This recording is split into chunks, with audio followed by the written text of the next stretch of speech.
Welcome to DelphStack. Today I will show you how to fix error code 1 in Minecraft Forge on Windows 11. First, open your Minecraft folder. You can do this by pressing the Windows key and R at the same time.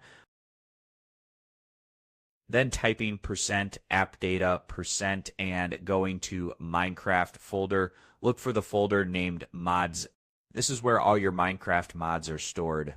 Next, move all the mods from this folder to a temporary folder on your desktop. We will add the mods back one by one to see which one causes the error.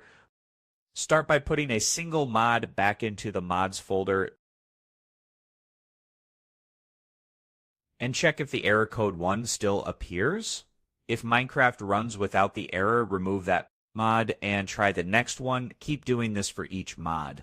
This process will help you identify if a specific mod is causing the problem. If the error still occurs even with no mods in the folder, the next step is to reinstall Forge.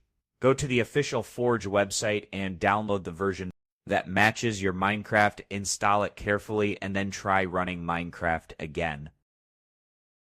Check your Java version. Forge requires Java 17 or above. If your Java version is lower than 17, download and install the latest version from the official Java website. After doing these steps, your Minecraft Forge should work correctly without error code 1. Thanks for watching.